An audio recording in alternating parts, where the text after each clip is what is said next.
Bruce, you must have something really good too. Of course I do. It's Bruce Danielson, and I guess I'm here to entertain you too. Good evening, everybody. Welcome. Tonight is Tuesday, July 16. Welcome to our Sioux Falls City Council meeting. We'll go ahead and get started this evening, and I'll ask clerk to read our roll, please. Council members Kiley. Here. Neitzer. Here. Selberg. Here. Sale. Starr. Here. Staley. Brecky. Here. Erickson. Here. All right, this evening to give our invocation is Pastor Tricia Johnson with Celebrate Community Church, and we also have an intern at Celebrate with her this evening, Amber Worley. She also interns one day a week at Falls Community Health, so thanks for doing that also. So if you would rise for the invocation and then stay standing for our Pledge of Allegiance, please.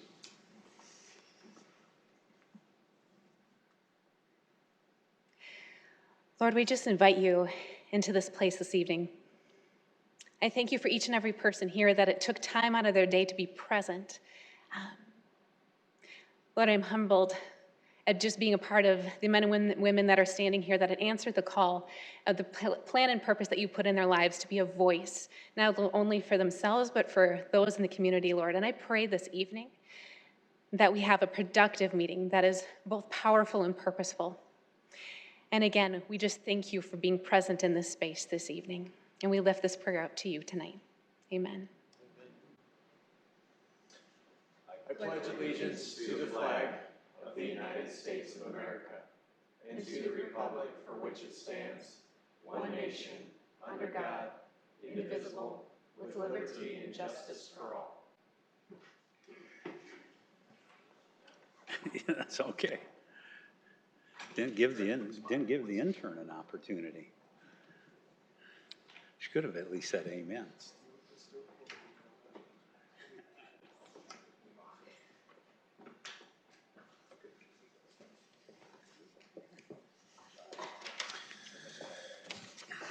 All right, we'll move on to item 4, which is the approval of our consent agenda, and look for any changes or motions on that.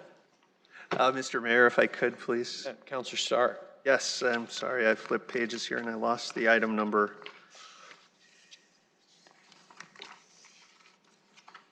There we go. Item number 15 under contracts from the July 12th, 2019 memo, if I could pull that, please. Okay. Any other changes? Okay, look for a motion on that. Move to approve. Kiley. Second, Star. All right, any other discussion, council? Okay, we'll take a vote, please. Council members Kiley. Yes. Neitzer. Yes. Selberg. Yes. Starr. Yes. Brecky. Yes. Erickson. Yes. All right, that passes 6-0. We'll move on to our regular agenda, 21, and look for any motions or changes to that. Move to approve, Erickson. Second, Kiley. Mr. Mayor, I have a motion to amend by the regular agenda by moving item 35 to follow after item 28. All right. Second, Kiley.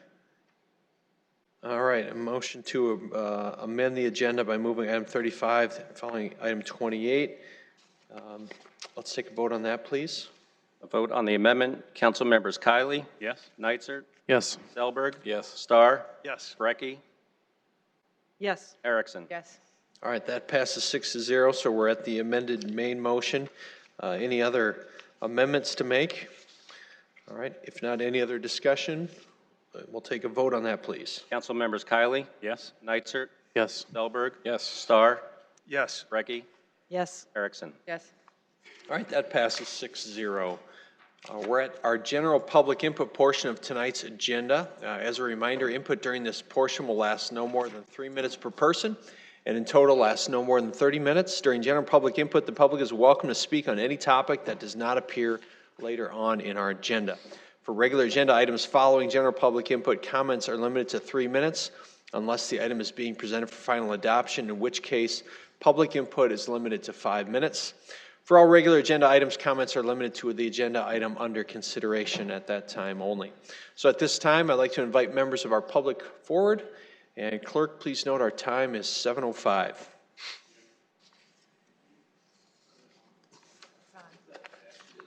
anything about it. It's already on. Good evening. Hi, my name is Bruce Danielson. I just wanted to let the town of Sioux Falls know that we had a momentous event that started today, and that is the big crane from, I think the Twin Cities is here to come down. And I just wanted to zoom in on that because we still have signage up. I noticed when that was being torn down today that we have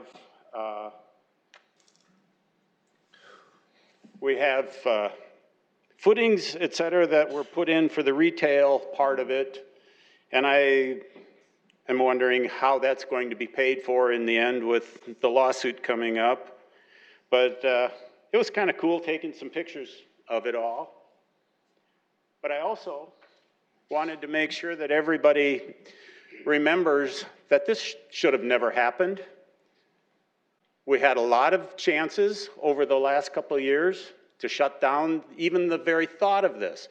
There were many people who came up to this podium and told this body, several members on this body were there, and they voted for this crazy idea of a public-private partnership with a not very reputable operation. And somehow the people of Sioux Falls got sold a bill of goods. Those that were up here talking were laughed at by several up here at this body. I see several sitting here tonight that aren't even looking at me because they know they're the ones who voted for this building. This should have never happened. We have a $70 million mistake sitting downtown right now. No matter how this thing comes about, there's no way an 80-year lease should have ever been put on this property. This thing should have never been brought forward. This is just another one of the play palaces of the previous administration that this town is going to be paying for a long time to come. We have an indebtedness in the hundreds of millions of dollars for the foolishness. We're now looking at an event center siding issue that still has to be determined. We're looking at a decrepit bus system. We're looking at a Midco Aquatic Center that can't pay its bills. We look at an administration building that can't even keep it warm or cool because of the foolishness that was put into how it was designed. The construction manager at risk system should be outlawed in this town. It's a poor system everywhere it's being used. Anybody that's trying to cough and use it as an excuse to not do it in the future, you all have to start getting some activity going here that makes sense. Thank you.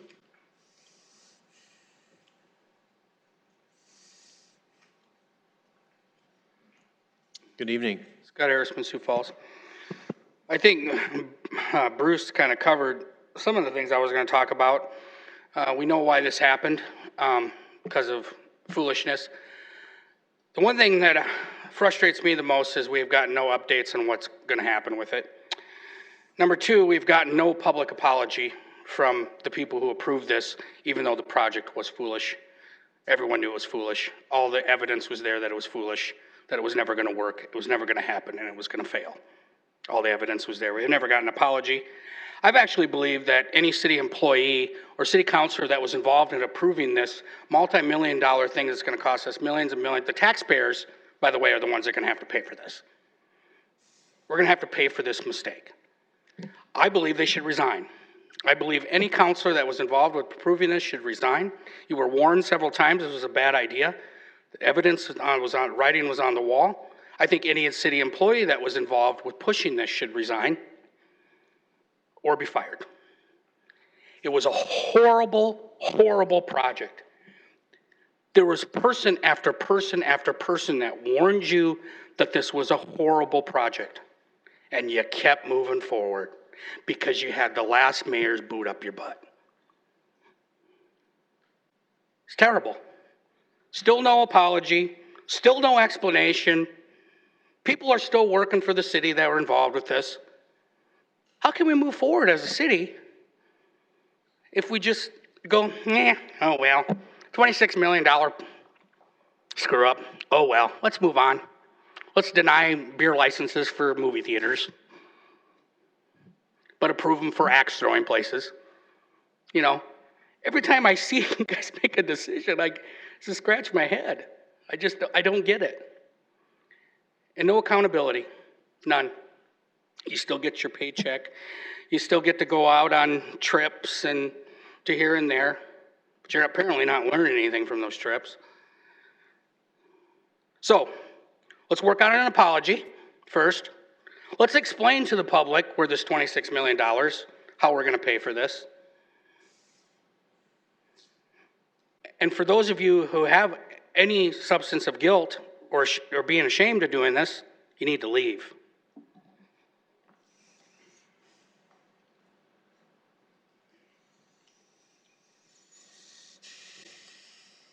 Good evening.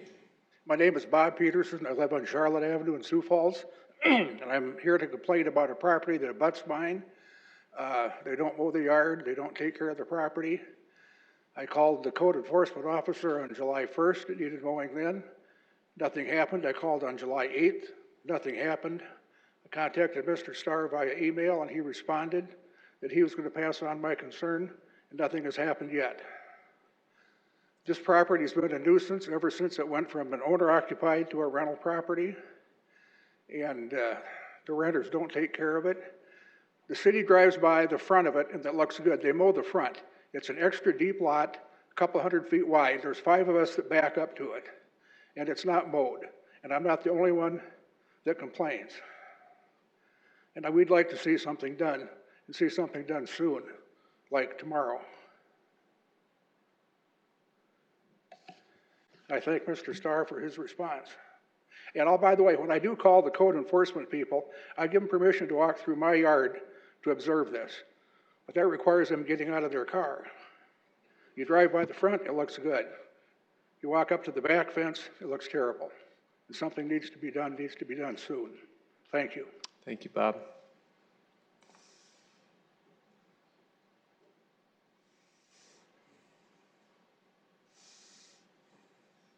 Good evening. Greetings. I'm David Zokaitis, and I'm going to change the whole feeling tonight, at least for 3 minutes. I'm here to show appreciation for city staff that has been remarkably fast in responding to my numerous email messages. I'm also here to say thank you for being receptive to my suggestions and recommendations to these city staff members. That's just really nice. It's good to see people that respond to suggestions for improvement. So that's why I'm here. And here's some of the people that I contact. I thought about using a different verb like pester or harass or bug, but I decided to be professional and contact was sufficient. So there's all those people and probably quite a few more who I've contacted and gotten some suggestions for. And of course, we should try to enjoy the beauty that surrounds us because it makes everything so much better. And with that, good evening. Thank you, David.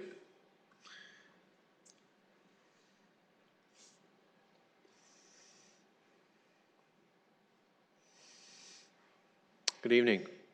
Tim Stenga. I live in the Whittier neighborhood.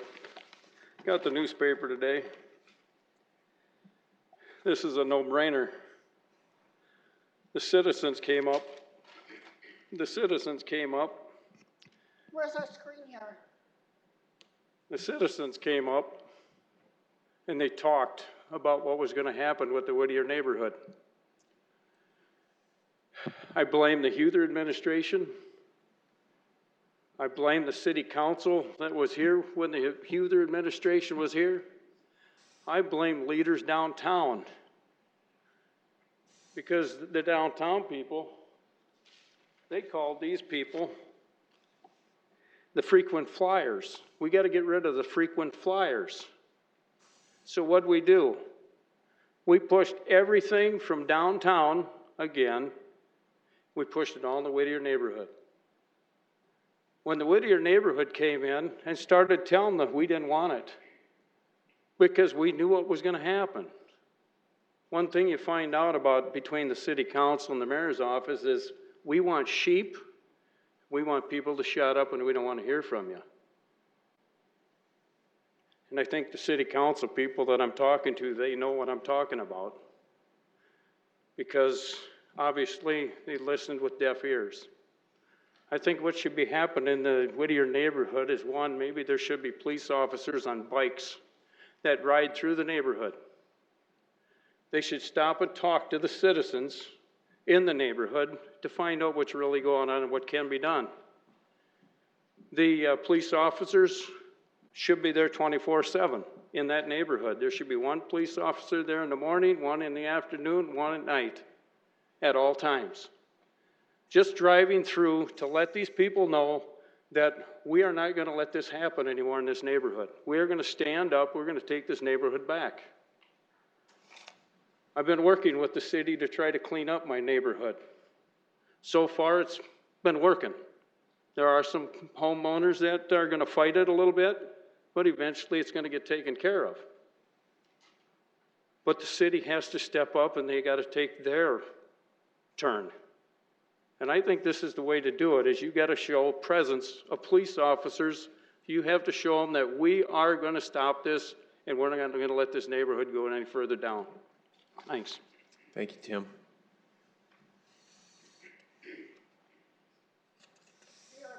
Sioux Falls. First off, I'm going to only say a portion for right now because I will be drafting up a lawsuit against the city on what happened on Wednesday. I'm not going to blame it on the youth administration. I'm going to blame it on the Tinhaken administration here. A fight occurred on Wednesday in the Whittier neighborhood. It's nice when you come in here and you don't have doors locked. And he can't speak to you unless you have an appointment. I'm not lying about that. I got it on video. Call the police department, and you're going to get locked up at the police department if you don't have it. The police department only don't do that, but then they discriminate and call you out your gender that you're not, that of your opposite gender that I caught on here also. Had enough with the city administration. I'm telling you, Mayor, I am suing. Get ready for it. Wednesday, fight broke out, 7 to 10 of them. Called your office, where were you? Nowhere to be found. Stepped up in the middle of the fight.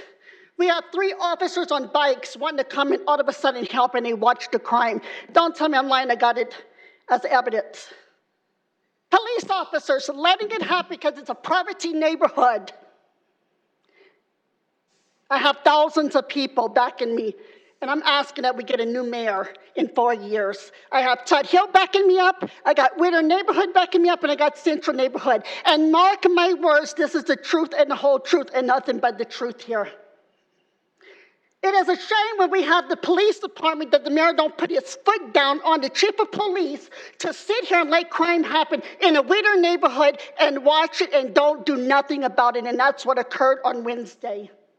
The citizens that voted for Mayor Tinhaken said, go in his office because we want answers. Here's the retaliation that you get from Mayor Tinhaken's office, because it's just like Mayor Uther, his office here.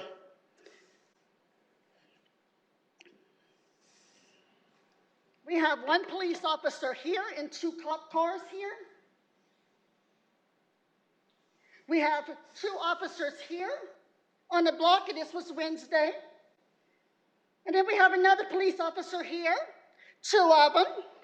Then we had the motorcycle police, we had 8 of them. They can sure in the hell police me, but they can't police and do their job in the Whittier neighborhood and the Tut Hill neighborhood.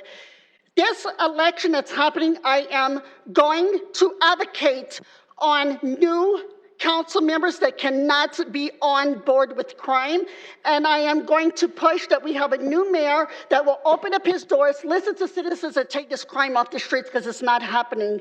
I am advocating for a new mayor, and in upcoming weeks, it will be publicized of my lawsuit. Thank you. Anyone else this evening?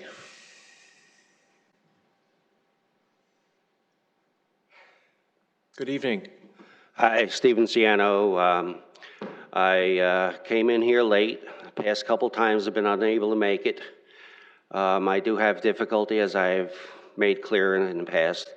getting to these meetings, and all the more reason that I feel that transparency, as was what this mayor has campaigned on, that policy, has not been brought to fruition.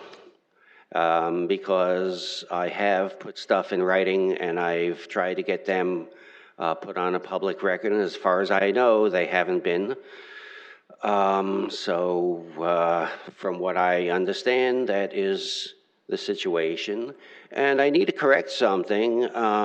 I thought that there was still money in First Premier Bank in a trust account for me, well, in my name, not for me. It was against me that it was done, based upon a fraudulent claim that I was recently diagnosed delusional, and this was proven false, and they backed out of it. But I found that the VA, being a part of this conspiracy, grabbed the money, reportedly over $300,000 in my name, none of which was used for me, none of which was available to me or for me in a fiduciary or custodial account. It was returned to the VA suspiciously. There's an awful lot of stuff going on with this unholy alliance between the VA and First Premier Bank and other entities, and it was such that I was seeking to uncover with my dealings with the local community health center, which it all ties into my being discriminated against for my beliefs and for my disability. And Colleen Moran was in charge of that human relations, supposed to be dealing with discrimination situations, and she did not do anything about this situation, allowed it. As a matter of fact, the first time I saw her was long before I came in here. It was perhaps about 8 years ago. She was still in that position, and she told me it was her job to protect the city people from wrongdoing against the public. And I said then, and I wish the present head city attorney would chime in on this and affirm or deny this. I understand that she told me incorrectly, and she did not. She supported them not getting the records to prove my point and to allow me to get proper treatment. Thank you. Anyone else this evening? All right, clerk, we'll move on to the next item, please. The next item is the item pulled from the consent agenda, item 15 from item 1, Parks Recreation, project description, Sherman Park improvements, Buffalo retaining wall, bid award and contracts, vendors Dakota Land Sod Incorporated in the amount of $208,750. Councilor Starr. Yes, thank you, Mr. Mayor. I pulled this just because I wanted to thank the Parks Department and Planning, and through this whole process of, I've learned that the artist is actually removing the brick to preserve the artwork and moving forward. So I wanted to bring more attention to this than anything else, that this is one that we've tried to work through and really restore the art to that part of Sherman Park. So thank you. Great. Well, you want to make a motion to approve that item? When we pull, do we need public input first? We do need public input. Thank you for keeping me online. Is there anyone who's here to speak on this? Come forward, please.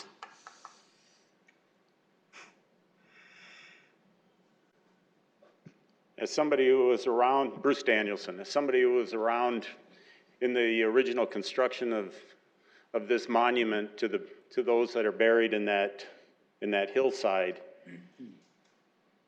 I'm still disgusted with the way that this whole process has been done on it, but I'm very happy that the artist and the workers that were involved in its construction are actually being brought back into this process.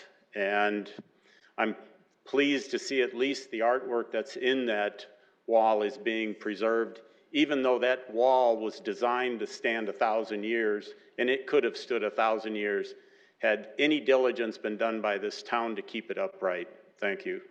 Thank you. Anyone else to speak on this item? All right, I'll look for a motion on this. Now I move to approve. Got it. Is there a second on that? Second, Brecky. All right, motion by Starr, seconded by Brecky. Any other discussion on it, council? All right, we'll take a vote, please. Council members Kylie? Yes. Nitzert? Yes. Elberg? Yes. Starr? Yes. Brecky? Yes. Erickson? Okay, that passes 6-0. Next item, please. Item 23, new 2019-20 retail malt beverage license for Shalom Coffee House and Restaurant, 1701 East 10th Street, with conditional use permit 4509-2016 being approved in 2016. Transfer of 2019 retail liquor license from Black Street Partners LLC, 2101 West 69th Street, Suite 101 to T180 Development LLC, Tavern 180, 2101 West 69th Street, Suite 107, conditional use permit 9426-2018 being approved on November 7, 2018. Item 25, transfers of 2019 retail wine and cider license and 2019-20 retail malt beverage South Dakota farm wine license from Fuji Sushi and Hibachi of Sioux Falls Incorporated, 2801 West 41st Street to Fuji Sushi and Hibachi South Dakota Incorporated, 2801 West 41st Street, CUP not required. Item 26, special one-day liquor license for IJK Incorporated to be operated at the Avera IT parking lot, 212 East 11th Street for a Teddy Bear Den fundraiser on July 27, 2019. Item 27, special one-day malt beverage and special one-day wine licenses for Panacea Brewing Company, LLC, to be operated at 8th and Railroad Shopping Center East Parking Lot, 401 East 8th Street for fundraising events on July 19th, 2026, August 10th, and September 27th and 28th. Thank you, Tom. Good evening, Jamie. Good evening, Jamie Palmer with licensing. I'd be happy to answer any questions that you have on items 23 through 27. Okay. Yes, thank you. Anyone from the public here to speak on any of these items tonight?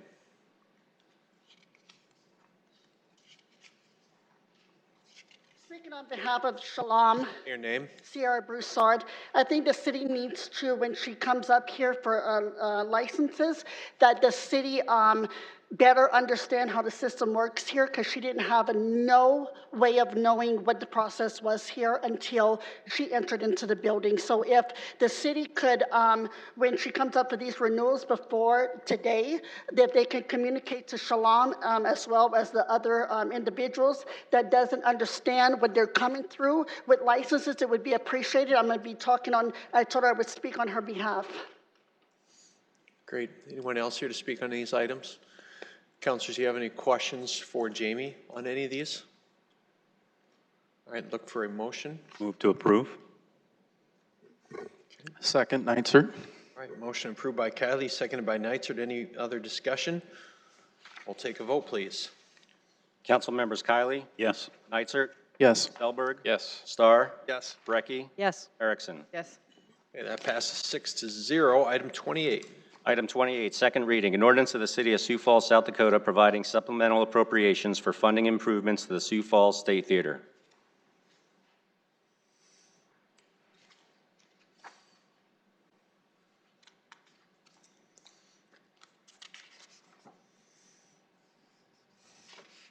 Good evening, Sean. Good evening, Sean Pritchard, Director of Finance, City of Sioux Falls. There are two items on the agenda that I'll be speaking to simultaneously, if that's okay, this evening. And the first one being in regard to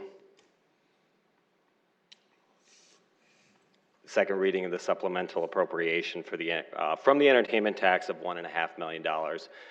For the purposes of funding an investment and gift to the Sioux Falls State Theater Company. This is done in conjunction with the second item on the agenda, which is the resolution authorizing the mayor to enter into the gift agreement. The resolution itself establishes the basis for utilization of the entertainment tax fund, which we walked through last week during my presentation. It also approves and incorporates the State Theater Gift Agreement as part of that resolution, along with the Construction Disbursement Agreement, and authorizes the mayor to execute those agreements. As we discussed, and I won't go into a lot of detail on many of these slides that you have seen before, but the overall scope of the project relates to a $5 million investment for the State Theater in order for it to reopen its doors after having been closed since 1991. The first announcement came with a $3.5 million gift from the T. Denny Sanford, which he is proposing to utilize those funds for the completion of the interior of the State Theater in downtown Sioux Falls, improvements to the equipment and the lobby concessions, stairwells to the projection room, plumbing and electrical equipment, and acoustics and sound, all the things that are necessary to restore this historic film theater back to being able to provide films and reopen its doors. The city's investment is specifically to the exterior envelope of the building, and it involves replacement and installation of windows, repointing and tuck pointing exterior walls, making sure that the roof systems are adequate, as well as dealing with any other health and safety issues related to the facility, some of which may be interior, such as sprinklers. As I had noted in the previous presentation, anytime that we make an investment from a public perspective, there is an expectation that it will also involve a public benefit to the community. And as part of that, we incorporated into the gift agreement a set of important benefits that we felt would meet this condition or test on behalf of the community, which includes providing passes to underprivileged youth on an annual basis, providing the opportunity for educational sessions for youth, as well as some just moderate use by the city facility, or by city departments and by the city council during 3 to 5 times annually. And it is important to note, these are just baselines for the public and benefit portion of this, knowing that the motto and mission for the State Theater Company, as they have expressed both last week and before then, is that this is for every day for everybody, and trying to make this an accessible facility which will allow people the opportunity to benefit from having this reopen in downtown Sioux Falls. Preserving the integrity of the public funds was an important component as we walked through this. In developing this gift agreement that would be executed with the Sioux Falls State Theater Company. We took into account a lot of the dialogue and feedback that we received from you as City Council members as well, in order to provide the most robust agreement that we have and to ensure the integrity of the public funds that are being used. And I've walked through these in previous presentations to you, but again, the two that I would highlight that I think are significantly important is one, the Advisory Construction Committee. That is comprised of 3 individuals, 2 of which are appointed by the city. They are city staff members. And so the funds that would be provided through this gift agreement would be deposited into a segregated account at First Premier Bank. The funds from T. Denny Sanford would also be deposited into a separate segregated account. Those disbursements would not be made without the consent and approval of this Advisory Construction Committee. The importance of that is to ensure that the funds are dispersed for the uses in which they were originally proposed, so that you can have confidence that they are being utilized for those purposes. The other piece that I want to highlight, and because it comes back from some of the feedback we received from you as City Council members, is we had initially proposed 3 mayoral appointees, board appointees to the Board of Directors for the Sioux Falls Sioux Falls State Theater Company. That has been adjusted in the final gift agreement to 2 mayoral board appointees and 1 city staff ex officio board appointee to ensure that the city is involved and engaged throughout the term of this gift agreement, which is for 10 years. So it allows us the opportunity to be invited and to be involved with the board meetings that are being held and ensure that our investment into this particular facility is protected during that time period. It also involves a series of commitments on the part of the State Theater Company as well. First of all, again, making sure that they're living up to the terms and conditions that are set aside in this 10-year gift agreement, that they retain ownership of the property, manage the facility, but most importantly, too, an understanding that this is a singular gift in nature and that the city is not proposing ongoing maintenance and operation support for the State Theater. As we walked through determining how this gift would be made, and there's been a lot of discussion as to how we fund this potential gift, I wanted to walk you through a little bit on our thought process as we came to this conclusion. There are really 3 funds that we considered as opportunities for where they might be able to fund this investment. The strength of Sioux Falls from an operational perspective has been our ability to maintain balance between operations, long-term capital investments, ensuring that the debt that we are supported is balanced with those needs, and investing in quality of life investments in the form of entertainment and the promotion of our community. 3 separate funds with 3 designated sources of funding streams, and I'm going to walk through those very briefly with you As many of you are aware, the largest, of course, is the general fund, and we'll be talking a lot about that over the next couple of months as we talk about as we begin rolling out the 2020 budget.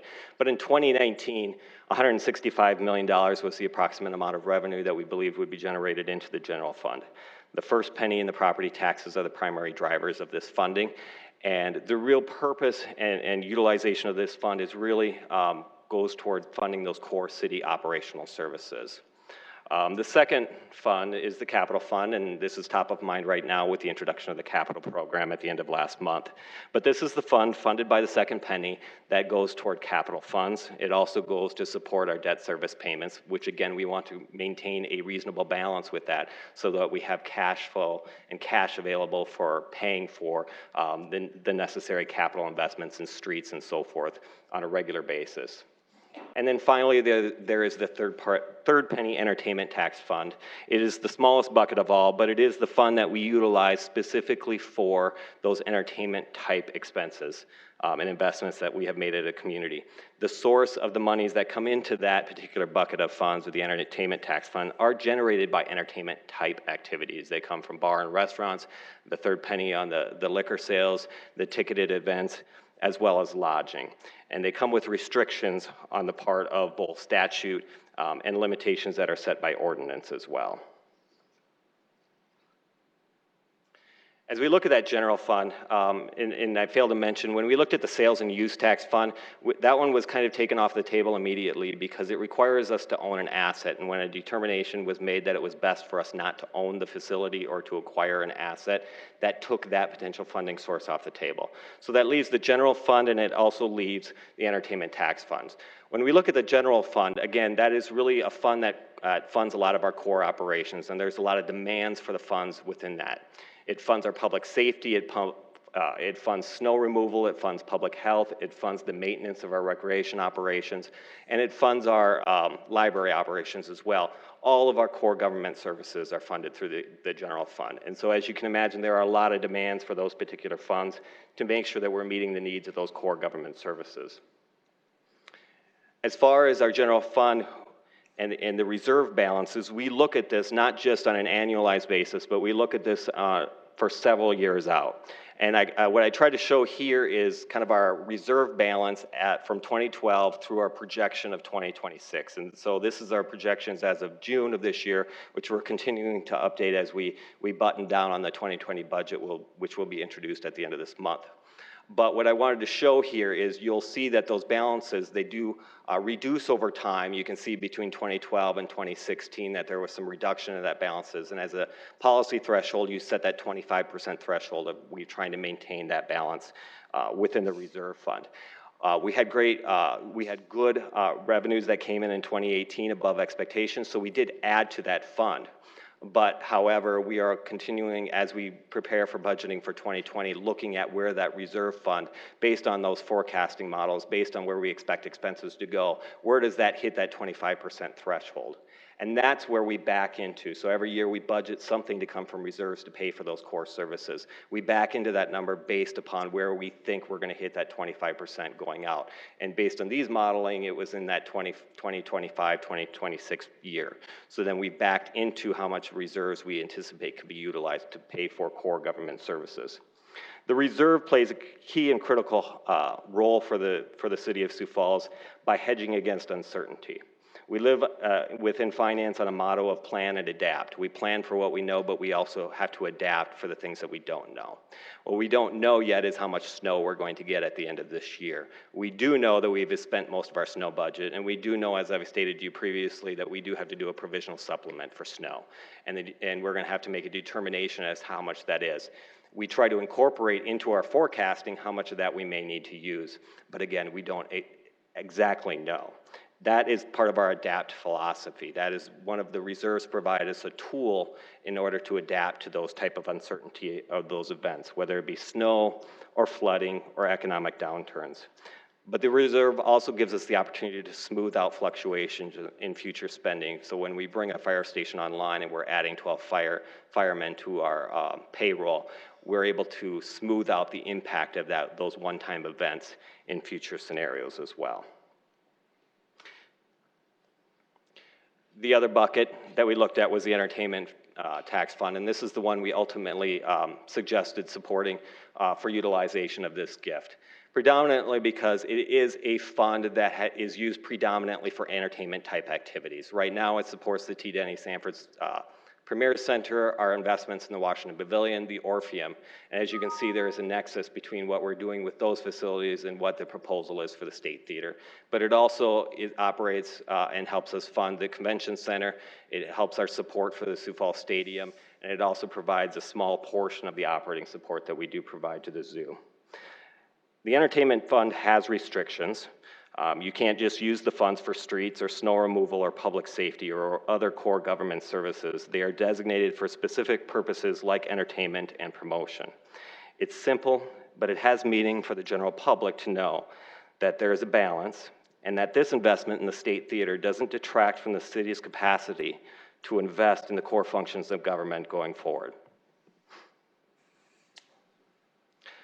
Just like the entertainment tax, or excuse me, the general fund, the entertainment tax, we forecast that model out because we want to ensure that this investment in the State Theater doesn't negatively impact our ability to manage the current assets that we have that are currently being funded by the entertainment tax. And so we've shown you this, we showed this in the presentation last week as well, to show the impact of the State Theater grant hitting in 2019. And we know there are going to be some significant investments for the Washington Pavilion into the cornice and parapet that are going to hit probably in 2021, 2022. We have expectations of some additional investments that will be necessary at the T. Denny Sanford Premier Center in 2023 and 2024. And after that point, we have some expectation that we begin rebuilding that core balance of the entertainment tax fund during the next several years and in the out years. But we rebuild that balance knowing that we also have significant investments we will be needing to make in the Sanford Premier Center in years 10 through 15 as some of those important mechanical systems begin to depreciate and are going to require some replacement. So there's a lot of thought and process that goes into making sure that we're on a sustainable path with the entertainment tax fund in addition to making this investment. As part of the resolution, we did try to outline the basis for and conclusions related to the entertainment tax fund utilization for this purpose so that we could record those bases for future, in reference for future needs. And I'm not going to walk them through. I did last week during our presentation, but we wanted to make sure that we hit on those so that you are comfortable and aware as the reasoning and the basis for utilizing the entertainment tax fund. With that, and in closing, my final comments relate specifically to impact of the State Theater. And I talked about this in quite a bit of detail last week. But the one point I wanted to make tonight is impact in terms of its overall as a theme as we began this process in the very beginning when we had these conversations about this opportunity for the State Theater. And one thing we thought a lot about is, will the impact of the city's investment, is that impact commensurate with the level of investment from the city that would be providing? Two factors I think are of most interest when we were in considering this. The city's interest is maximized by getting the theater open. So there are portions of this, and I think John, during some public input, who is the president of the Sioux Falls Theater Company, will speak a little bit to this, that there will be additional funding needs to open to finish the second and third floors, as well to finish the basement of the facility. Those items are not necessary to get it open, but there are additional items that will be important in the long term of the facility. But as a community, as a city, when we look at the impact of our investment, our greatest interest will occur when it opens. And based on this $5 million investment between Denny Sanford and between the city, that can happen. The impact is greatest because that's what will create the people coming downtown that will be shopping downtown, which will be adding value, not just from an economic development perspective, but there is an interest in the city because hopefully it will generate additional sales tax activity and repay for itself in terms of the investment that's being made by the city. The second factor that I think is really important is preservation of the city, and that's why we were very purposeful in the way that we wanted to make sure our funds were being used for exterior improvement, that we want to make sure that we are preserving this theater as an iconic landmark, but also preventing any future health and safety concerns that may occur if the building was not rehabilitated. So those were two of the main factors that were of most interest as we moved along this process. Finally, the last thing I will say is the opportunity to act is a function of a couple circumstances, and one being capacity and the other being intent. Several years ago, the city could have stepped in and tried to help support getting the State Theater open, but that would have been a very significant and heavy lift for the city to do. A significant, much more significant investment than what is being proposed this evening. We have intent because we do have benefits that we will receive as a city from having this open in terms of economic development and additional revenue generating opportunities from downtown. But the gift from Denny Sanford provides the opportunity. What we're proposing tonight is not a reaction to that gift, but that gift is it ignites our ability to move this forward. And I think that's really key to understanding our ability to step up and move this forward. We have that opportunity this evening by moving forward with this gifting agreement and with this appropriation of the entertainment tax fund. Thank you, Sean. Is there anyone from the public here to speak on this topic this evening? Come forward. Good evening. Greetings, Mayor, Councilors. I'm John Swedane. On behalf of the State Theater Board, thanks for giving us the opportunity to come before you today as you consider this proposal. I got involved with the state several years ago when I was running Starmark. We provided the cabinetry and the furniture for the first phase of construction, and I got hooked. I fell in love with the project. After retirement, I joined the board as its president about 3.5 years ago. My main objective when I joined the board was to gain consensus on the company's mission and the theater usage. So we convened 3 focus groups in August of 2016, and 80+ respondents gave us a loud and clear message. Sioux Falls is acutely aware of this building and its history, and they told us unequivocally they want a downtown movie house, a gathering place open to all.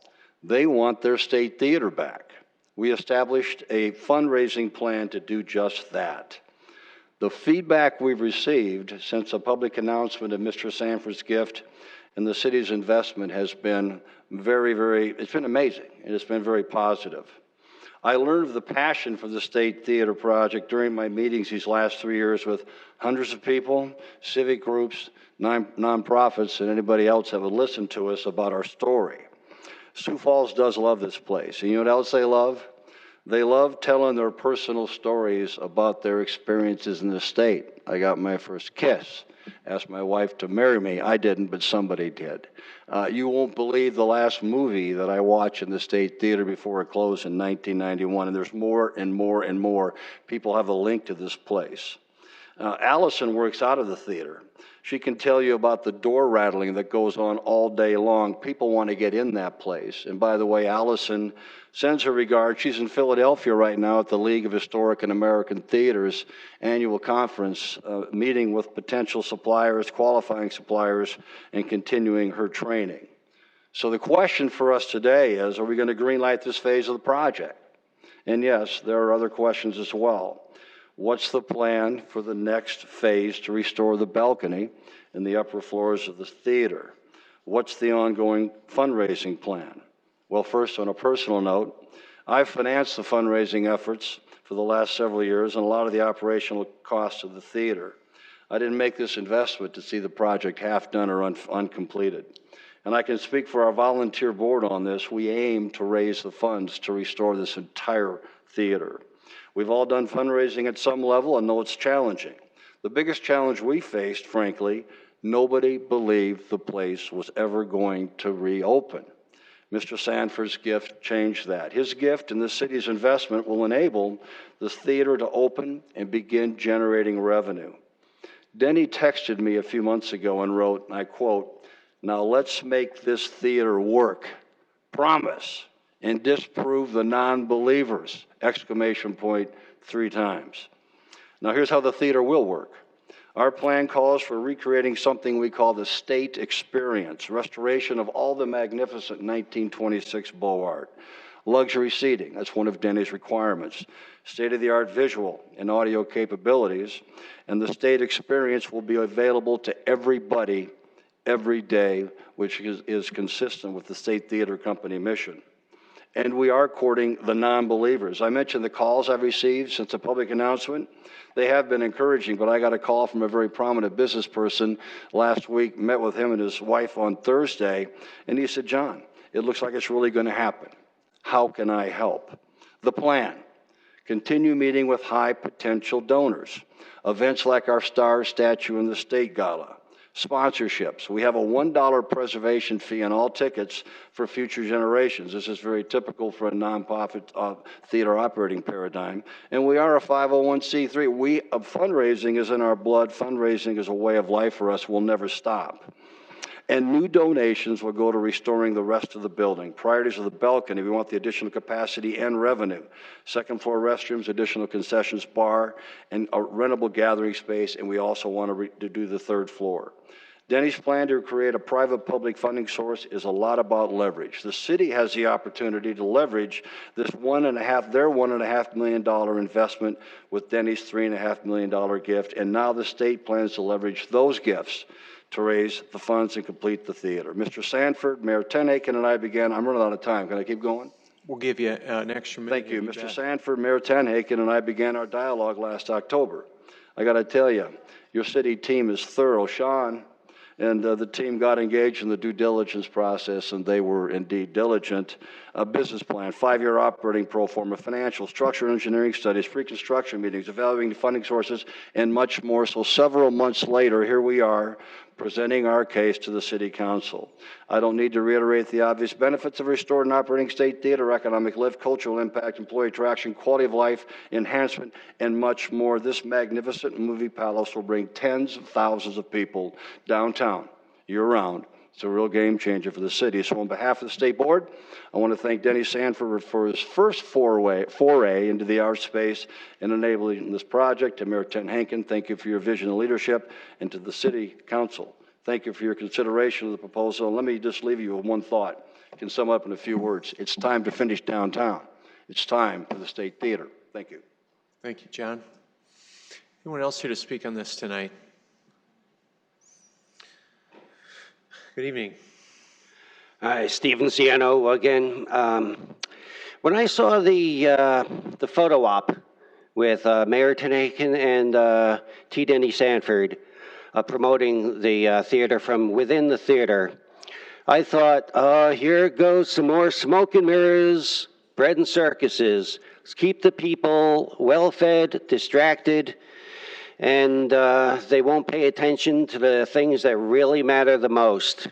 All the while, it was Mr. Sanford's First Premier Bank, which held money for years, breaking me financially, causing me to go into debt, threatening my life because I'm Stephen, this isn't about Premier Bank. Can you keep it about the theater? Do you have comments about the theater? Okay, well, about the theater,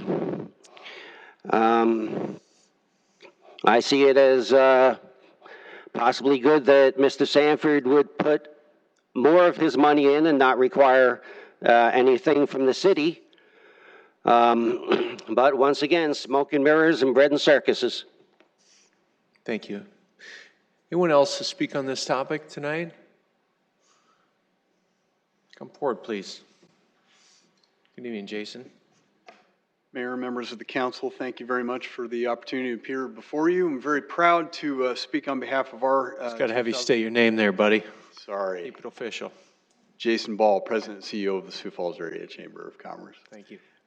Very excited tonight, obviously, to speak on behalf of this project and in support of our 2,000 members who are very excited for this opportunity for our city. I want to begin by commending the hard work of our staff at the city, certainly the team at the State Theater, and the remarkable generosity of Mr. Sanford that has brought us here tonight. We see this project as critically important for our community in terms of, I think, one of the most important issues facing our community right now is workforce development. Having a vibrant community, a vibrant downtown is a critical part of having the type of community and city that people want to come in, live in, work in, play in, and be in. And that is going to fuel our economic development efforts moving forward, something this council has invested in through Forward Sioux Falls and will enable us to be more successful. I want to stress, no one single project can solve all of our workforce issues, but is the totality of projects like the State Theater and additions in our downtown of businesses like a Fernson Brewery, for example, that make that a place that people will gravitate towards and make our compelling story to tell about Sioux Falls and bring more workforce here all the more powerful in the future.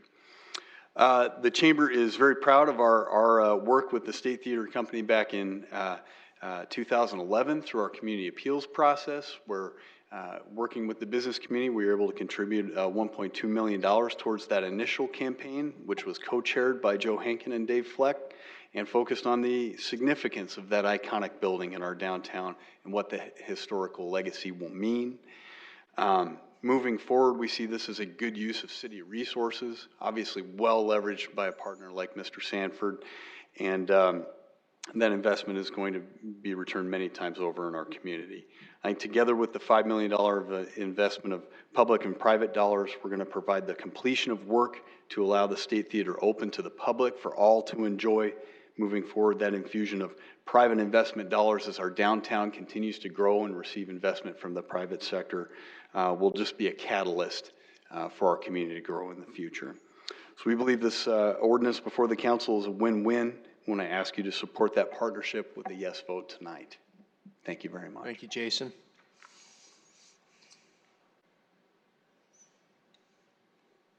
Good evening. Good evening. I'm David Zokaitis, and I'm going to support this like quite a few other people have supported it. The city spends, relatively speaking, a little bit of money, and other people are contributing quite a bit more, and we get to restore a historic theater and bring new life and vibrancy into downtown Sioux Falls. What's to complain about? Seems like a good deal all the way around. Glad we're doing it. Thank you, David. Any other comments from the public tonight on this item? All right, counselors, do you have any questions for our staff on this or for the State Theater folks? Councilor Erickson. Thank you. I do have a question, John, if you can, please. I know we talked a little bit. We met last week, and I hammered you quite a bit and asked you, impressed for your plan and what your plan has been previous and moving forward. And so I thank you for the tour and the opportunity to sit down with you and Allison and answer a lot of the questions that I had received. The main question I had received is, what are you going to do to finish the rest of the building? And so I appreciate that as you move forward. The one question that I have a little bit unanswered is, I know you're a nonprofit, I'm not a tax expert, but why does the State Theater pay property taxes when you're a nonprofit? And maybe that's for Stacy, I don't know. Yeah. We are not exempt. We looked into that several times. We looked into that when I joined the board in 2016, and we're not exempt. Do you know the reason why we're not exempt? Yeah. But we can delve into it again if you'd like us to. I just was curious a little bit about it because I believe most nonprofits. Yeah, it's one of our biggest spends on it's a big deal, but we'll look into it again. Thank you, I appreciate it. And again, thank you for your time last week. Yep. Councilor Neitzer. Two questions. The first, I'm sorry, John, I gotta have you come right back up. And this is very minor, but it's just, I'm just curious, the organ, that still needed to become, I don't know if it's repaired or completed, and what is the significance of the organ to, I guess, operations or? Yeah. Well, Mr. Wright, sitting here is the guy that saved our organ. It was in a shed up in Minnesota. Now it's in a shed here in Sioux Falls, and it's all there. It's about $500,000 to restore, and that's a whole separate fundraising initiative. We're actually talking to some of the downtown churches. Martell was kind enough to give the invocation last week. He'd like to lead that and help us with, and the Organ Guild and others are excited about it, but that's a key piece of our programming. Can you imagine recitals over lunch in the State Theater on the organ? So yeah, but it's a separate fundraising initiative. Okay, just going to diversify some of the programming that you can do, and not to mention just a restoration for just the historic reasons. It's a magnificent instrument. It dates back to 26, and who knows, maybe a silent film with orchestral backup. Okay. It's open for us. Thank you. And I do have a question for Director Pritchett as well. This is not a management agreement. However, in a lot of ways, when you read it, it reads like a management agreement, at least for 10 years, and that there's certain things that they have to do. They have to maintain insurance, they have to have audits done and do all of these things, and then that's subject to our monitoring. With most management agreements in the city, we have a city staff person. For example, parks, we have Jackie, for example, who more has a checklist, and she's going over those for Great Bear. Are we going to have somebody tasked on there that's going to go through and make sure that compliance is being met on a somewhat of a cycle? Yeah, the expectation, and I expect it would probably be finance that would handle that internally, just because we administer the contracts that are done through the Entertainment Tax Fund with the Orpheum, or excuse me, Washington Pavilion and with SMG. So I expect that we would continue to operate from that, working in conjunction with whichever staff member is the appointee ex officio with the State Theater Board, because they would be having that ongoing communication as well, so. Perfect. It's always just important to be good stewards to just make sure that we're monitoring compliance with any of these.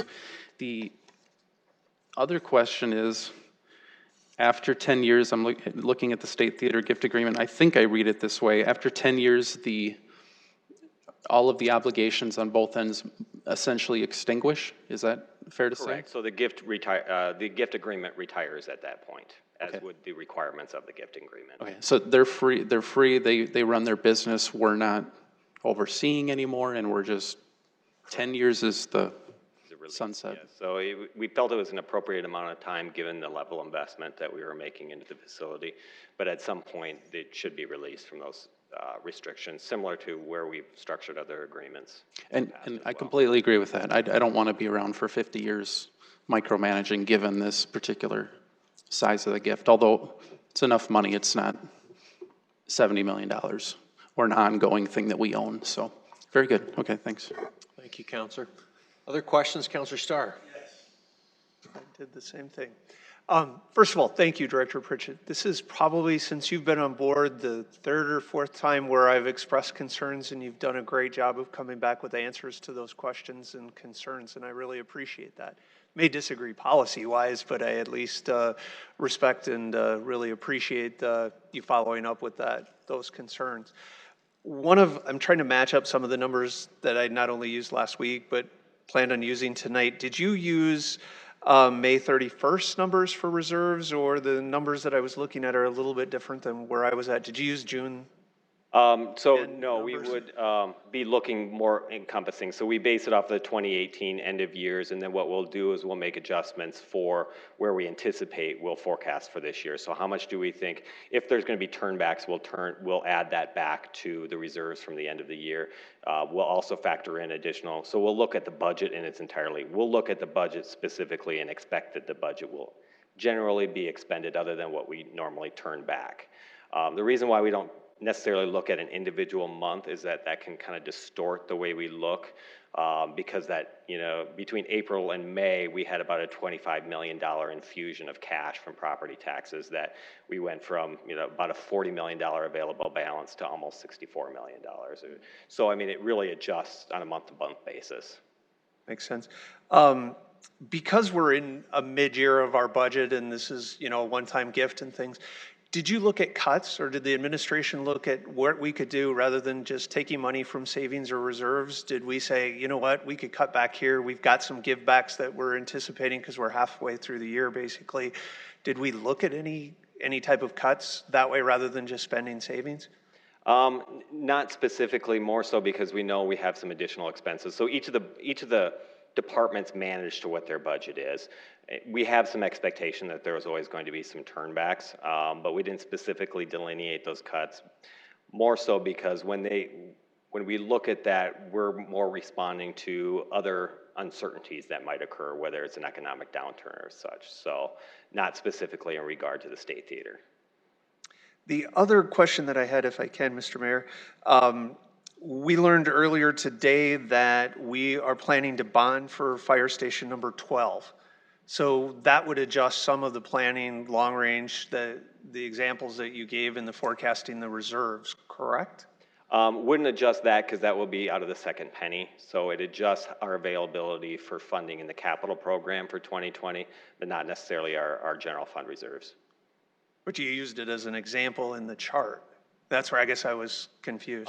We use it as an example from an operational perspective. So the capital program would fund the building, but we knew we needed to finance. That's when we have that huge uptick of, say, 12 new firemen that we've got to bring online, and we need to anticipate that size of an adjustment within our payroll. Perfect. Thank you. Right. Other questions for staff? Councilor Erickson? For Sean, if you could go to the slide that talks about the projections of entertainment tax. Yep. Nope, the other one. That one. Talk to me about how you got there. What projections did you use? How did you get to that point? And obviously that's assuming at what growth, and walk me through this chart. Sure. So we make some estimates on what we believe our entertainment tax growth will be going forward. And I think they were fairly conservative, just for this modeling stake, maybe somewhere in that 4 to 5% range. We've been coming in right now at about 7% for this year, but the entertainment tax tends to be more volatile. So we try to be fairly conservative on that. But so we look at that piece. We do look at what we think there would be what the operating support is going to be necessary for those entities that require operating support, those being namely Washington Pavilion, but also we provided operating support for the Orpheum Theater.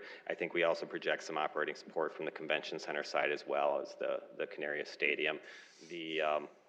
The other piece that is not reflected in here, and to be careful of, we incorporate into our entertainment tax the balance of our accounts that are held by SMG on our behalf for the operations. So I want to make very clear, we kind of show that bottoming out at $2 million, but we see that as important working capital for the entertainment tax fund. But in addition to that, we do have some funding available through the SMG's account because they need to keep a working balance to manage that facility.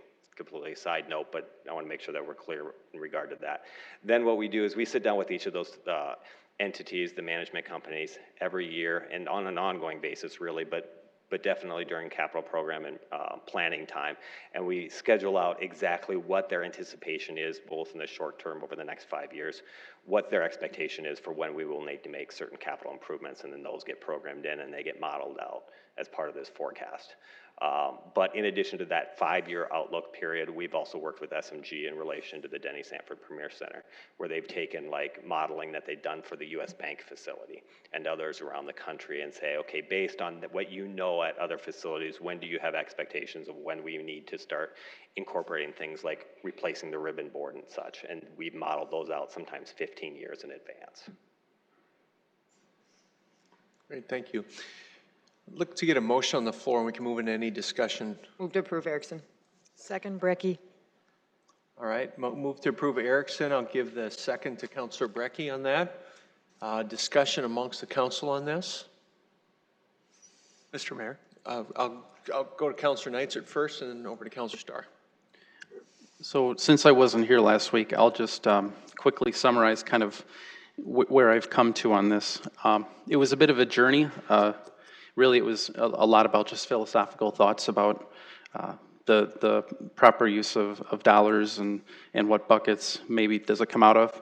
And very simply what I came to was the following. First of all, it's very telling that you're talking about an entertainment venue and you're talking about $1.5 million. I can't recall a single call or email that I received in opposition to this. Not one. That's pretty telling. It's not often you get a rate of return like this, where for $1.5 million, we get 3.5. It's going to be a powerful downtown economic development driver and fill a hole that's been there for a long time. We've done facade easements for a long time. In some ways, this is a facade easement on steroids. And we've supported that, and I've supported that. And that's to keep that character, keep that historic character, beautify downtown because we believe in that.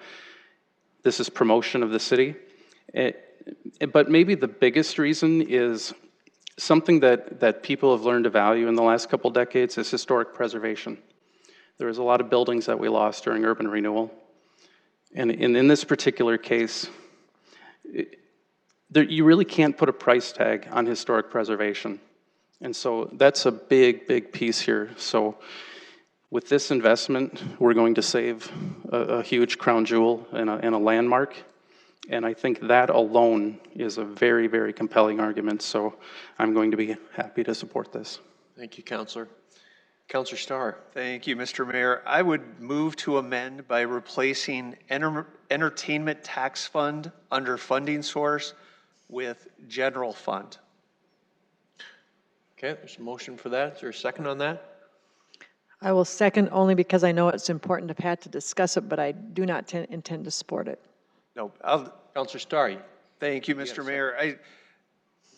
The reason I feel strongly about this, we looked at the numbers last week, and we're able to share the amount of money that we have in our our general fund amount, and it continues to go up. By ordinance, we're required 25% to do those supplemental things and to save for a rainy day. But when we start approaching 38 or 40%, we're taxing our population for more than we need. The other is in that time of the year when we're in the middle of a budget thing, I think we need to really look at cuts to make this tax. I've never said that I'm against this project, never have. I'm going to gladly support it at the end, no matter the result of this amendment. The other is, when legislative bodies, whether it's city, county, state, tell the community that they pass a tax increase for a specific purpose, that's when our citizens expect us to follow that. This tax was originally passed to support the pavilion, to support the convention center, the Denny, the zoo now, and the Orpheum. And I really feel strongly that we owe our citizens a response to keep our promise. That's what we did. I get there are one-time things. I'm just not ready to take this third penny and open it up to the potential for a lot of projects into the future. There are a lot of good entertainment projects that we could fund that promote the city.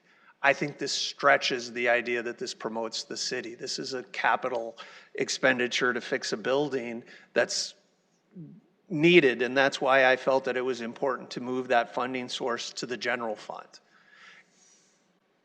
It's again why residents lose trust in their government when we do things outside of the promise what it was originally intended for. Thank you. Thank you, Councilor Starr. Other discussion on that amendment? Councilor Kiley? Thank you. I do appreciate Councilor Starr's support of the project. I think we all do. I think, and I think most of us, in addition to Councilor Starr, asked many questions about the use of the third penny, the entertainment tax funds, when this first was brought to our attention.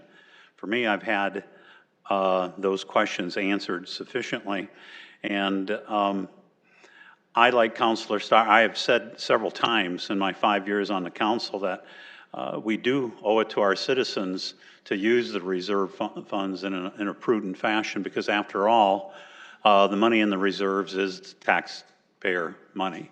And if Sean could put up I'm going to ask you to put up the two graphs. First, the graph, the forecasting of the general funds, if you would do that. Forecasting of general funds.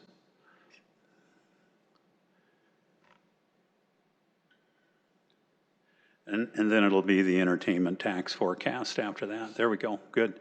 As we can see, we do have a pretty healthy sum above the 25% that this council has set that we must maintain in reserves. Not just this council, but councils well before us. But we also see that in the forecast that over time that we get down to 2022 and we're barely above that amount, and then it begins to basically flatline, and when we get up to 2026, it's almost below that 25%. So it's demonstrated in the forecast that those general funds are going to be utilized appropriately and in a prudent fashion.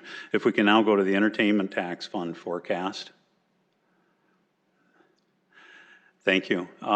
Now, if we look over that same time period here, going up to 2026, where we ended just almost below the reserve amount of 25%, we can see that our entertainment tax fund is actually still almost in an exponential slope, and it's increasing, and it continues to increase up through 2027 when it begins to dip again because of other demands on the tax, the event center generator HVAC, and the event center again HVAC in 2029. So it's demonstrated to me that our entertainment tax fund forecast, based on this forecast, that it is healthy and that the reserves are going to be used in a prudent fashion too. So for that reason, I am in support of using this funding method, and I will oppose the amendment. Thank you, Sean. Councilor Neitzer. I also appreciate the amendment simply because it's the same thing that I struggled with early on. The reason I'm not going to support it, there's a couple. The first is, as I thought about it, I thought to myself, and I even asked one of my neighbors, if we were going to give money to the State Theater to help them finish it, do you think it should come out of the bucket that we use to plow your streets? Or do you think it should come out of the bucket that you go out to eat and you go to the event center? The answer is self-evident. So I mean, just that simple test was part of it.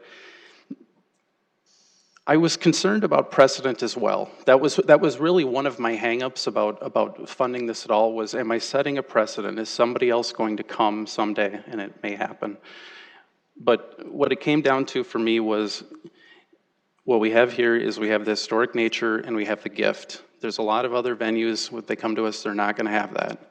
And each one is going to have to be taken as they come. Anybody can always come. As far as the original intent of the entertainment tax, I get the concern. There's always the expansion, and as they would say, no tax ever goes away, and really that's probably true. If you look back, this goes back a long time. I think I was probably about to graduate high school at the time, but as I recall, I think the entertainment tax was passed to. It was supposed to bond the convention center and the Washington Pavilion, and then I would think it was going to go away. That's what I seem to recall. And it's expanded from that. It just is. And so if we were going to go to the original intent, I'll just be honest, it's not going to happen. Things have changed. We now have various venues. People value them. They want to have them. And so I don't think we're going back to where we were. So if we were looking at original intent, you'd have to really repeal it, and then you'd have to ask yourself, how are you going to fund the event center and all of these other things? So again, I do appreciate the intent and the struggle, but it's just intuitive that we would use the entertainment tax to fund a venue that is going to be generating more entertainment tax. Thank you, Councilor. Any other discussion on the amendment? If not, I'm going to call for a vote on the amendment, please. Council members Kiley? No. Neitzer? No. Selberg? No. Starr? Yes. Brecky? No. Erickson? No. All right, the amendment fails 5-1, so we're back to the main motion to approve by Erickson and seconded by Brecky. Further discussion, Council. Councilor Kiley. Thank you very much. First of all, I thank you, the administration and State Theater Board, for moving on our suggestions last week of adding a city member to the board, an actual staff member employee. So that request has been made. We greatly appreciate that. As I'd stated last week, I'm very confident that our return on investment is going to be realized. I think this is a great investment for the city of Sioux Falls, not just for our downtown businesses, and the State Theater, obviously, but for the citizens of our community.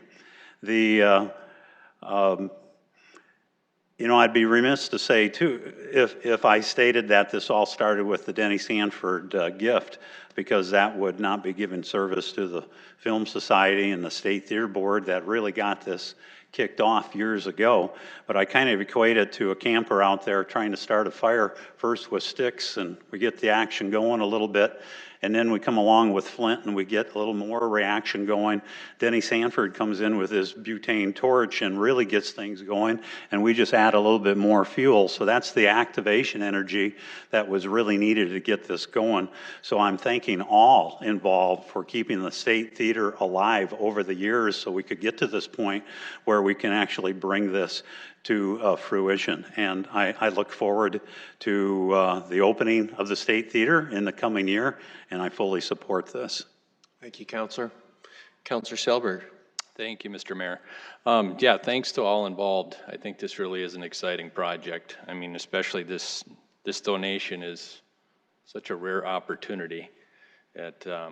I don't know, to me, a lot of it kind of seems like a no-brainer as it all comes together, but there's a lot of good questions, and I appreciate all the work that's been done looking into those over the last week too. But I think this is a donation. This is an investment that's not only going to benefit downtown, it's going to benefit our city as a whole. I'm really excited to see this come together and come to fruition over the next whatever time frame we're looking at to see it come to fruition. But all in all, I'm enthusiastically supporting the program, and again, thank all of you for your efforts in getting this together. Thank you, Counselor. Any other discussion? Counselor Brecky. Just a few comments. I'd like everybody to just take a moment and in a thoughtful moment and imagine our downtown without the pavilion, without the old courthouse museum, without the little old administration building that used to be the county jail, without the Carpenter building, without Shriver Square, without the Orpheum Theater. It doesn't look as pretty, does it? And each and every one of those projects was a struggle. They all had their issues. Because saving old buildings, it's really expensive. And there's a lot of headaches that go with it. And there always seems to be somebody somewhere, some group of people that steps up and says, but it's worth it. And we're going to keep doing that. We're just going to keep working on this, Shriver Square building. And after it's all said and done, it was worth it. And the city put, I think it was $700,000 into a facade easement for the Carpenter. It was worth it. The pavilion would have cost $1.5 million to tear down. That was a lot of money. We had to figure out a different use for that. We couldn't spend 1.5 just to tear the thing down and haul it out of there. But it was on the table. The details about the old courthouse museum, and again, the little county jail that's just an administrative building, but all of that beautiful quartzsite and what it's done to our downtown. I just look at this as a project that's time has finally come. And, we've talked about it being that crown jewel, that's something for everybody. We've got a palace downtown. And again, I think of it, in light of the Orpheum and the pavilion, and I think of it as a tiara. And if it was a tiara, the top one, the big jewel, the big round one, that would now be the pavilion. And I think the Orpheum would be the second on the, on the left side, and then the State Theater would be on the right. Because it really, truly is that final little piece of the puzzle. And I'm so glad to see that it's finally got wings and that the butane lighter was there to do that, because it's difficult to get these things done, and they're always valued afterwards. Not while you're working on them, but after you leave. So for us, it is a marvelous opportunity that, one day we will be able to say in our legacy, in our term here, that we saved that. And not only we saved it, but we made it beautiful again. And it's going to be a wonderful venue and a wonderful revenue generator. And it really is just that final piece to a beautiful puzzle that we've created in our downtown Sioux Falls. So I fully support it, and I feel privileged to be here to make this vote tonight. Well said. Thank you, Counselor. All right, I'm going to call for a vote on this item, please. Council members Kiley? Yes. Neitzer? Yes. Selberg? Yes. Starr? Yes. Brecky? Yes. Erickson? Yes. All right, that passes 6-0. Next item is item 35. Item 35, a resolution authorizing the mayor to enter into a State Theater gift agreement between the city and the Sioux Falls State Theater Company. Please honor the decorum of the dais and the chambers, please. Who's speaking to this item? Is this you, Sean? I know you're still basking in the last vote, but... You have not heard enough from me tonight.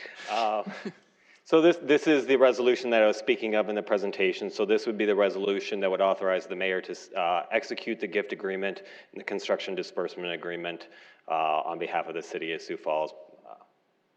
So I'm happy to answer any questions you might have in regard to that. Thanks. Thanks, Sean. Anyone from the public here to speak on this topic? Councilors, do you have any questions on this? Move to approve, Erickson. Second, Kylie. All right, move to approve Erickson, seconded by Kylie. Is there any discussion? We'll vote on this, please. Council members Kylie? Yes. Neitzer? Yes. Elberg? Yes. Starr? Yes. Brecky? Yes. Erickson? Yes. All right, that passes 6-0. We'll move on to item 29. Item 29, first reading, an ordinance of the City of Sioux Falls, South Dakota rezoning property near 61st Street and Seville Place from the CN Conservation District to the RD2 Townhome Residential Suburban District, number 10486-2019, and amending the official zoning map of the City of Sioux Falls. The Planning Commission recommends approval 5-0. Recommendation, set a date of second reading for Monday, August 5th, 2019. Good evening, Jason. Good evening, Mayor and City Council. Jason Bieber representing Planning and Development Services. This is an application and the owner is Empire Homes. It's located south of East 57th Street and west of South Sycamore Avenue. It's roughly 0.2 acres in size. The purpose of this rezoning is they're just looking at constructing a 4-unit townhome on this property. All right, thanks, Jason. Anyone from the public here to speak on this topic tonight? All right, councilors, do you have any questions for Jason on this one? Look for a motion on it. Move approval. Okay, do we have a second? Move to approve by Selberg, seconded by Councilor Kylie. Any discussion on it, council? We'll take a vote. Council members Kylie? Yes. Neitzer? Yes. Selberg? Yes. Starr? Yes. Brecky? Yes. Erickson? Yes. All right, that passes 6-0. Next item, please. Item 30, first reading, an ordinance of the City of Sioux Falls, South Dakota rezoning a portion of property located near the southwest corner of East Linden Lane and South Gordon Drive from the RS Single Family Residential Suburban District to the C2 Commercial Neighborhood and Streetcar District, number 10359-2019, and amending the official zoning map of the City of Sioux Falls. The Planning Commission recommends approval 6-0. Recommendation, set a date of second reading for Monday, August 5th, 2019. The applicant here is Ryan Tisdale. The owner is Jerry Berg. It's located at the southwest corner of East Arrowhead Parkway and South Gordon Drive, just east of the Shopco. It's roughly 0.51 acres in size. The purpose of this rezoning is the applicant is looking at fully rezoning Tract 1 to commercial and then taking about a 40-foot strip of Tract 2 and zoning that to commercial. They did hold a neighborhood meeting. About 20 or so attendees were at that meeting as well as staff. Some of their concerns were more from the neighborhood were more about existing conditions, specifically on East Linden Lane with some of the improvements to Arrowhead Parkway, where they've put medians in now. They're finding difficulties with people can't turn left on Hillview coming out of Aldi, so they're taking Linden Lane west to the new lighted intersection at Gordon Drive. Most of the concerns didn't really have too much to do with this proposed retail strip center, as you can see. They will be required that level C buffer yard along the south property line and the east property line, and that does include that 30-foot setback, 4-foot berm or 6-foot fence, and the 40 units of landscaping for every 100 lineal feet. All right, thank you, Jason. Anyone from the public here to speak on this topic tonight? All right, council, do you have questions for Jason on this item? If I could, Mr. Mayor, I apologize. Councilor Starr, you bet. Mr. Bieber, is a monument sign usually required, or is that something as part of their design that they're doing? It's been a while since I've done sign ordinance. Well, they could do a monument or a pole sign. They're just showing it in this aspect that they're proposing at this time to do just a monument sign on there. So. Okay, thank you. Other questions for Jason on this one? Look for a motion, set a date of second reading for Monday, August 5th. So moved. Second. All right, moved by Councilor Kylie, seconded by Councilor Selberg. Discussion on it, council? All right, we'll take a vote, please. Council members Kylie? Yes. Neitzer? Yes. Elberg? Yes. Starr? Yes. Brecky? Yes. Erickson? All right, that passes 6-0. Item 31, please. Item 31, an ordinance of the City of Sioux Falls, South Dakota rezoning property located near 57th Street and Old Yankton Trail from the RS Single Family Residential Suburban District to the C2 Commercial Neighborhood and Streetcar District, number 10360-2019, and amending the official zone and map of the City of Sioux Falls. The Planning Commission recommends approval 5-0. Recommendation, set a date of second reading for Monday, August 5th, 2019. The applicant is once again Ryan Tisdale. The owner is 57th Street Properties LLC. It's located at the southwest corner of 57th Street and Old Yankton Road, just east of our bike trail that goes underneath 57th Street. This one is about 0.02 acres in size, and it's just a small triangular portion that they're looking to rezone that's currently zoned single family and get it part of that commercial to the east, and then redevelop the site for a little strip center. All right, thank you, Jason. Anyone from the public wish to speak on this item tonight? Council, do you have questions for Jason on this one? Look for a motion, set a date of second reading for Monday, August 5th on it. Move. Second. All right. Moved by Councilor Kiley, seconded by, was it you, Marshall? Yes. Councilor Selberg on that. Any discussion, council? All right, we'll take a vote, please. Council members Kiley? Yes. Neitzer? Yes. Selberg? Yes. Starr? Yes. Brecky? Yes. Erickson? Yes. All right, passes 6-0. Next item. Item 32, first reading an ordinance of the City of Sioux Falls, South Dakota, rezoning a portion of property near East 18th Street and South Veterans Parkway from the O Office C2 Commercial Neighborhood and Streetcar and C3 Commercial Community Districts to the LW Live Work and C2 Commercial Neighborhood and Streetcar Districts, number 10493-2019, and amending the official zoning map of the City of Sioux Falls.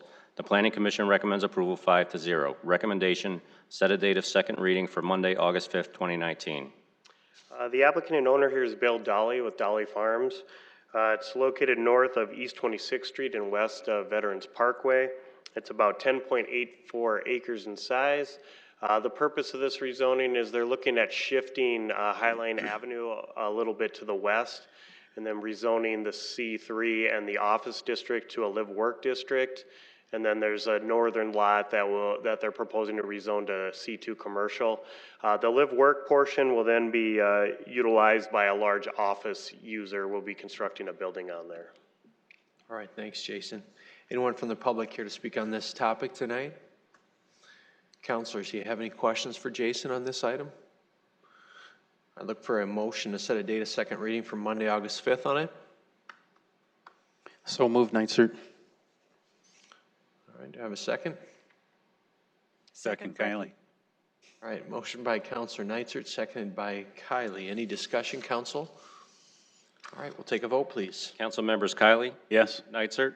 Yes. Selberg? Yes. Starr? Yes. Brecky? Yes. Erickson? Yes.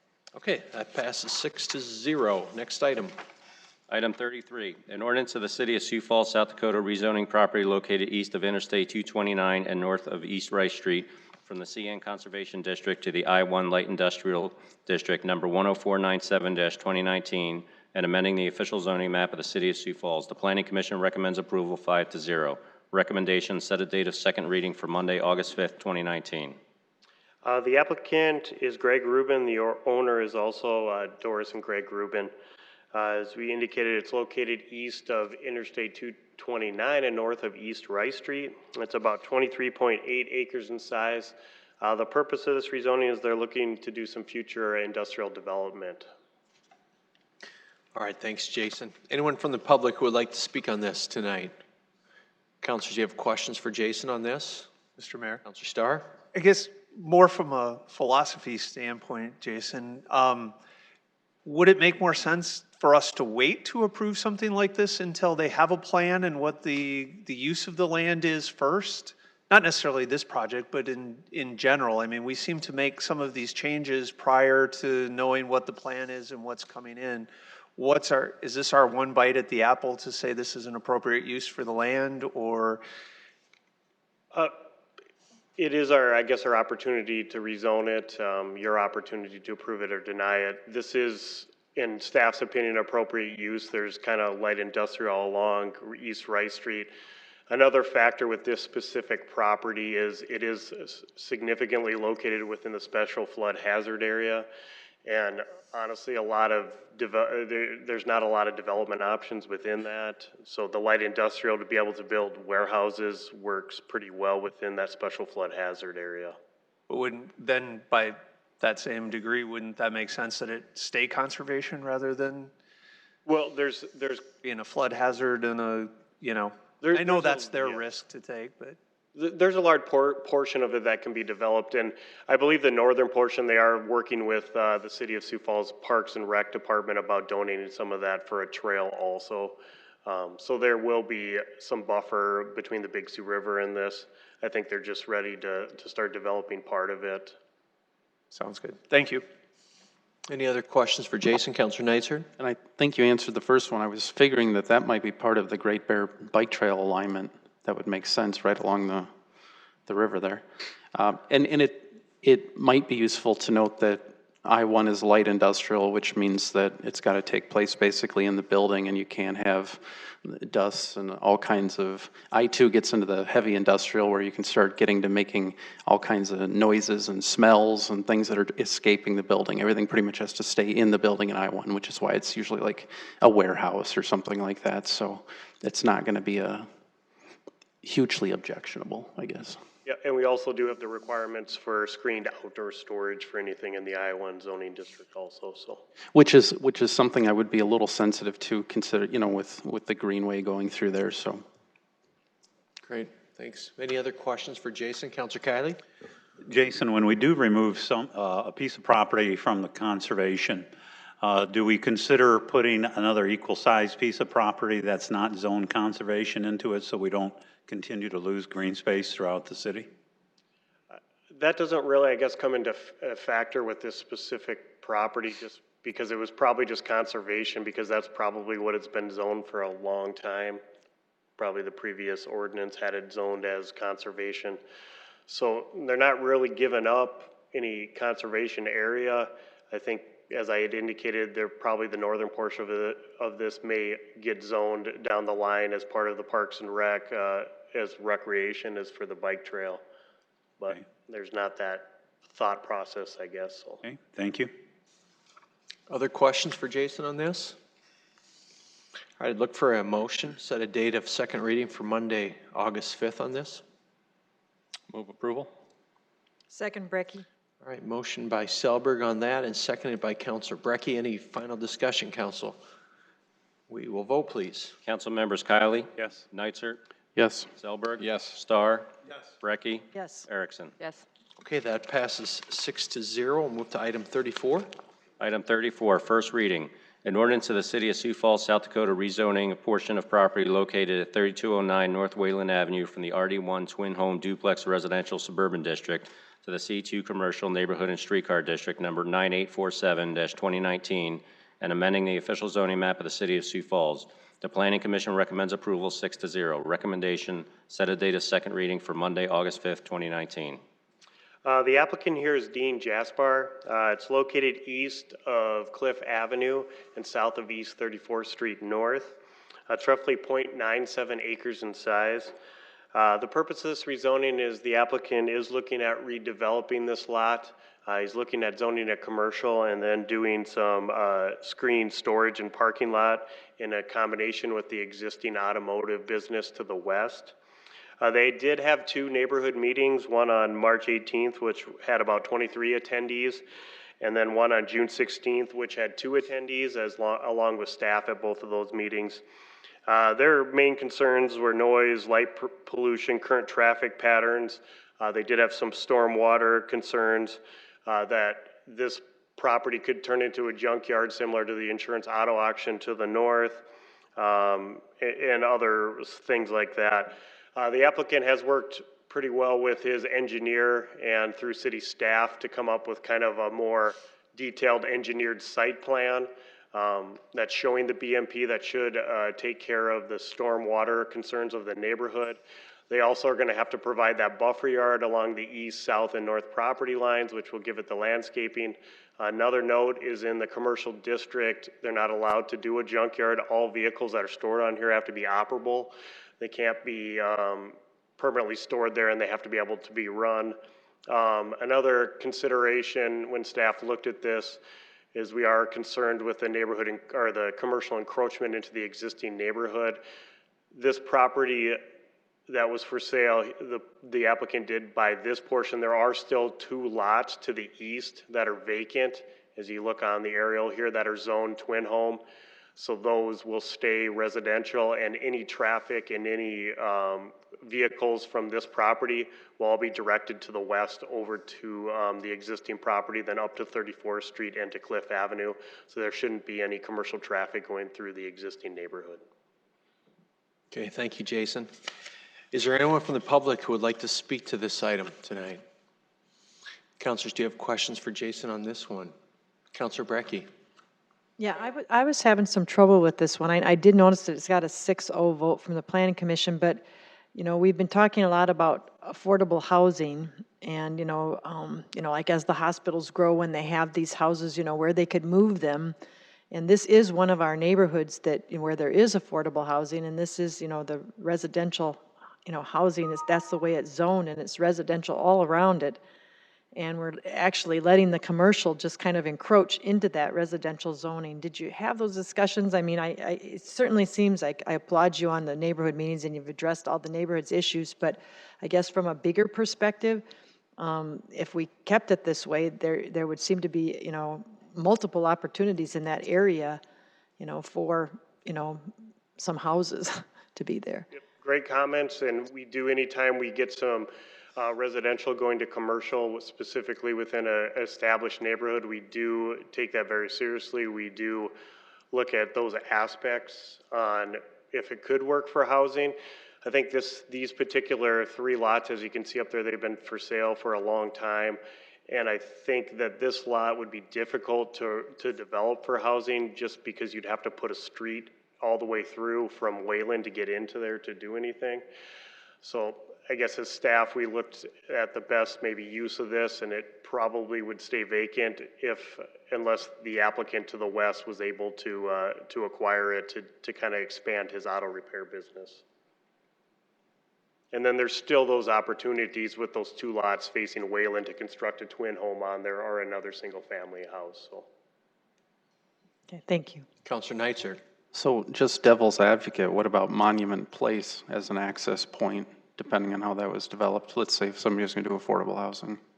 That one would be difficult because that's part of that mobile home park, and it's also a private street. Oh, it's a place. Yep. Got it, So okay. it'd be difficult. You'd have to get an access easement or something.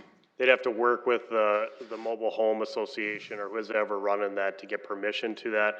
And I have a feeling that that street probably wouldn't be able to handle any additional traffic if they would do an apartment back there. It's probably not designed to handle much traffic, so. Sure, and it wouldn't have to be apartment. It could be a couple of affordable single-family homes, just as a thought.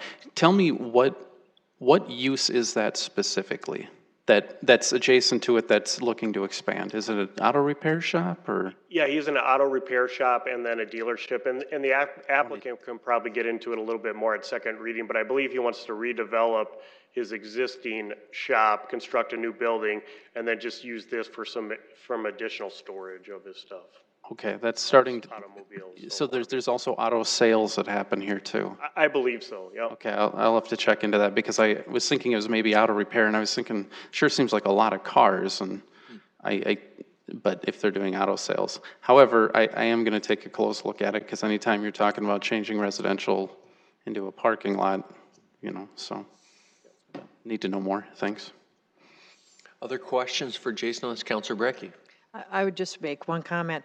I am heightened, you know, on heightened alert on this, and I certainly, you know, if I do end up voting for it, I will certainly be looking to see that that it doesn't encroach further, that those other residential lots, you know, so if, I'm just kind of giving you a heads up, don't bring it back and try to make all of that turn into commercial because that's not going to fly. But if that's, you know, you've answered my question fairly, you know, so I appreciate what what the uniqueness of this situation is, but I wish it could just stay residential. Yeah, absolutely. That's our concern too. We wouldn't want commercial traffic going to that residential street. And with our future, we do have a comprehensive planning staff division of our department now.